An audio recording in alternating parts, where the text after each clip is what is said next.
안녕하세요. 이번 영상은 국보 제205호 충주 고구렵입니다. 1979년 이곳 충주에서 발견된 이 비석엔 고구려와 신라의 지배층이 국경지대에 모여 회맹을 맺는 장면이 묘사돼 있어 고구려의 영토가 한때 이 충주까지 내려왔다는 결정적 증거물로 활용되었습니다. 허나 이 비석에는 아쉽게도 날짜를 특정할 수 있는 문구가 발견되지 않아 그 정확한 제작 시기를 파악하기가 어려웠었죠. 게다가 비석에 등장하는 인물들마저 기존 사서에는 없는 인물들이었기에 비석이 정확히 언제 세워졌는지는 그저 비문의 내용을 토대로 추정을 할 수밖에 없었습니다. 그리고 비문의 주요 내용엔 고구려가 신라보다 삼국의 지위에서 주종 관계를 맺는 모습을 보이는 점, 그리고 고구려의 영토가 이곳 충주까지 밀고 내려올 정도로 강력한 힘을 가진 시기라면 응당 남진 정책으로 대표되는 장수왕 때의 비석일 것으로 그동안 잠정적 결론을 내려왔던 것이죠. 그런데 2019년 동북아 역사재단이란 기관에서 이 비석의 최첨단 3D 스캐닝 촬영을 시도해본 결과 비석의 상단 부분에서 새로운 글자를 판독하게 됐습니다. 영락 7년 세제 정유, 장수왕의 아버지였던 광개토 태왕의 연호인 영락이 발견된 것이죠. 영락 7년은 광개토 태왕 즉위 7년째이므로 이는 곧 서기 397년을 의미합니다. 그렇다면 그동안 우리가 배워왔던 이 지도의 양상도 덩달아 바뀌어야 될 필요가 생기죠.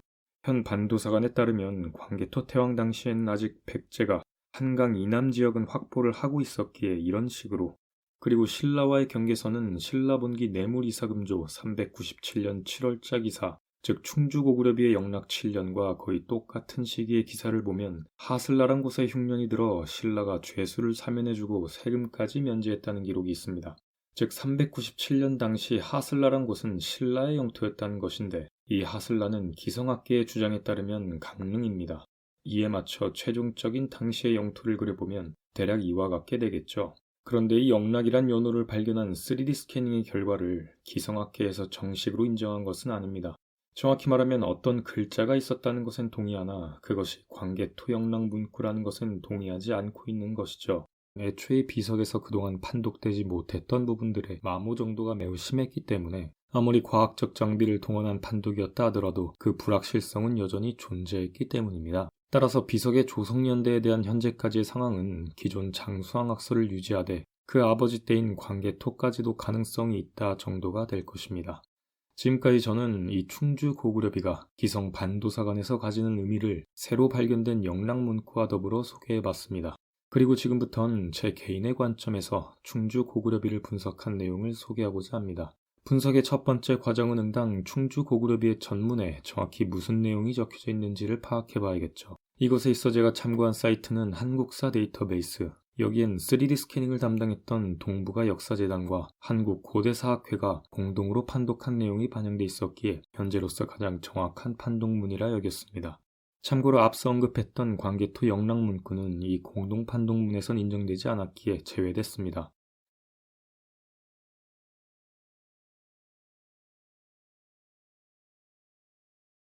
비석의 첫 부분인 만큼 주요 인물들의 등장 및 만남의 목적이 기술돼 있죠. 고려대왕 조왕공이라는 사람과 신라 매금이라는 자가 형제 매약을 맺기 위해 동으로, 즉 비석이 위치한 충주로 모였다고 하죠.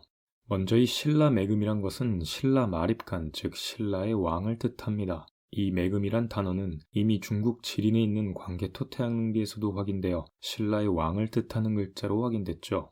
그런데 이 조왕공 부분에 대한 해석이 다소 복잡합니다. 조왕공을 하나의 단어로 보기에는 역사상 사용된 사례가 거의 전무하기에 일단 조상 조자가 들어간 이 조왕이란 단어만큼은 선대왕을 의미한다까지가 대부분의 학자들이 동의하고 있는 부분입니다. 즉 앞에 나온 고려대왕의 선대왕을 뜻한다는 것이죠. 참고로 일부에선 이 조왕공을 함께 묶어 고려대왕을 대신하여 이 회맹에 참석한 신하로 보기도 하며 또는 앞에 나온 고려대왕 자체를 호칭하는 의미로 보기도 하죠. 따라서 이 부분은 뒤에 마모된 한자까지 있는 것을 감안할 때 어느 한 해석만이 정답이라기보단 일단 포괄적인 개념으로 넘기는 것이 바람직하다고 봅니다. 즉 이 문구는 당시 고구려의 지배층을 표현했던 문구라고 말이죠. 따라서 최종적인 해석은 고구려의 지배층과 신라 왕이 형제 맹약을 맺기 위해 한자리에 모였다 정도가 될 것입니다.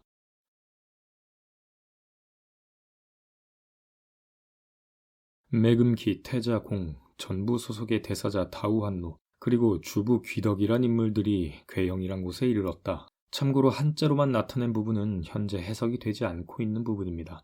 행사의 주요 인물들이 본격적인 의식을 치르기 위해 괴영이란 곳으로 이동했다고 합니다. 먼저 매금기란, 매금의 이름이 기, 즉 당시 신라왕의 이름이 기였다는 것이죠. 간혹 이 기라는 한자를 그 뜻대로 꺼리다, 즉 신라왕이 무언가를 꺼렸다라고 해석하는 학자들이 있는데, 그렇게 해석하면 뒤이어 나오는 태자를 꺼렸다는 것이 되므로 회맹의식을 치르는 맥락과 전혀 부합하지 않기에 기는 신라왕의 이름에 해당한다고 봐야 합니다. 뒤이어 나온 태자 공 역시 같은 맥락으로서 공이라는 이름을 가졌던 태자를 말하죠. 일단 여기서 말하는 태자는 신라의 태자가 아닌 고구려의 태자를 의미하는데요.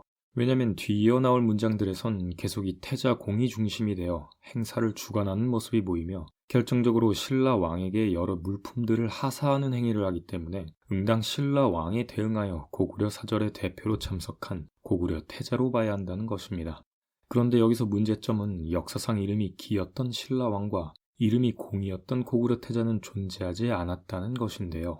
물론 따로따로만 본다면 비슷한 이름이 있긴 합니다. 먼저 신라의 경우 비록 마립간 시대가 아닌 이사금 시대긴 하지만 기 발음과 유사한 재귀 이사금 그리고 기림 이사금이 있고, 고구려의 경우는 궁이라는 이름을 가졌던 태조대왕이 있었죠. 그러나 좌측의 신라왕들이 제위하던 시절에 태조대왕 궁은 이미 사망하고 없었습니다. 즉 같은 시대의 인물도 아니란 것이죠. 따라서 매금기와 고구려 태자 공은 사서에는 보이지 않는 미상의 인물들이 됩니다. 다음 소개되는 인물들 역시 대사자나 주부는 고구려의 관등이 맞으나 그 이름 다우한노나 귀덕은 사서에는 없는 이름이죠.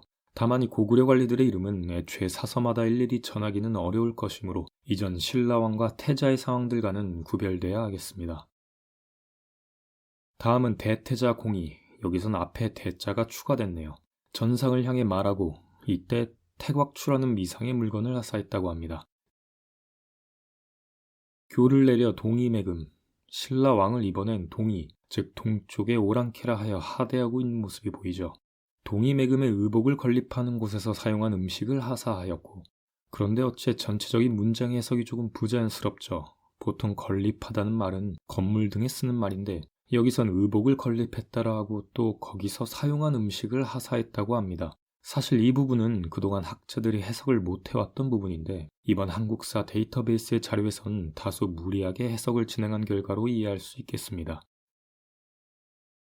노객인 제위에 명하여 상하에게 의복을 하사했다. 이전 문장들과 이어 생각해 볼 때 고구려의 태자 공이 계속해서 신라인들에게 의복과 같은 하사품을 내리는 장면으로 이해해 볼 수 있겠습니다.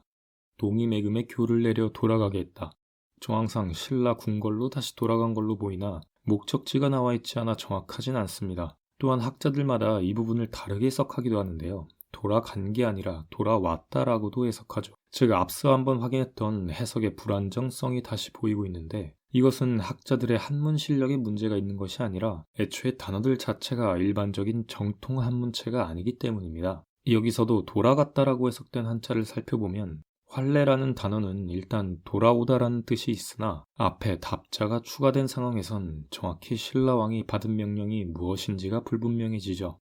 이처럼 한자의 해석에 있어 불명확성이 드러나는 것은 당시 사람들이 한자를 어떻게 쓰는지 잘 몰랐다기보단 당시의 사람들만 알아볼 수 있었던 표현, 즉 한자의 현지성이 매우 짙었다고 보는 것이 더 바람직하죠. 참고로 이 충주고구려비에선 이런 해석 불명의 단어들이 꽤나 많기 때문에 학자들마다 임의의 해석을 내는 경우가 많은 상황입니다. 계속 가보겠습니다. 이때 교를 내려 매금 영토 내 제중인에게 어떤 지를 하사했고, 여기서도 제중인이란 단어는 한자 뜻만 보면 전체 모든 사람들 정도가 될 텐데 신라 영토 안의 모든 사람들에게 어떤 특정 물건을 일일이 하사하고 있다는 건 어색하기에 이건 역시 현지식 한자로 보고 넘어가 보겠습니다. 대왕국토의 대위 제위, 즉 고구려의 여러 관료들을 의미하겠죠. 상하에게 고하여 의복을, 아울러 괴영에서 교를 받도록 하였다.